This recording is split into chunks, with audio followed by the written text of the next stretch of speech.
যে Saint Martin ভ্রমণ পিপাসুদের ভ্রমণের তৃষ্ণা মেটায়, সে সেন্ট মার্টিনের বাসিন্দারাই এখন অভাব অনটনে ছাড়তে চাইছে দ্বীপ।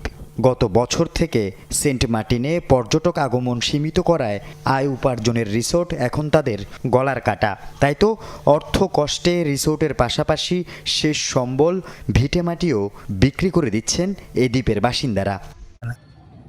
সেন্ট মার্টিনের বেশিরভাগ বাসিন্দাদের জীবন জীবিকা পর্যটন নির্ভর। দ্বীপের পরিবেশ প্রতিবেশ রক্ষায় সরকার পর্যটক আগমন সীমিত করায় সংকটে পড়েন সবাই। কেউ রিসোর্ট, কেউ স্বর্ণ বিক্রি করে সংসার চালাচ্ছেন, অনেকে কাজের সন্ধানে দ্বীপ ছেড়েছেন।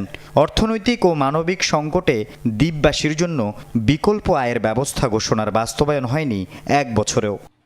8-9 ঘন্টা জার্নি করে এখানে পর্যটকরা আসবে, এসে যদি তারা একটি রাত থাকতে না পারে, এমনি হুট করে আবার যদি চলে যেতে হয়, তাহলে আধা ঘন্টা 1 ঘন্টার জন্য এরা এখানে আসবে না। দ্বীপের কিছু মানুষের জীবিকা মাছ ধরা, কিন্তু বৈরী আবহাওয়া সহ নানা কারণে তাও অনিয়মিত। কষ্টে আছেন তারাও। এবছর একটু বেশি খারাপ ছিল আবহাওয়াটা, তারপরে আবার 65 দিন একবার বন্ধ, 22 দিন আরেকবার বন্ধ। সেক্ষেত্রে ওটাতেও সেভাবে আশানুরূপ কোনো আয়ের উচ্চটা হয়নি। এই পরিস্থিতিতে আগামী নভেম্বর থেকে ফেব্রুয়ারি পর্যন্ত 4 মাস সেন্ট মার্টিনে পর্যটকদের রাত্রি যাপনের অনুমতির আশায় আছেন স্থানীয় পর্যটন ব্যবসায়ীরা।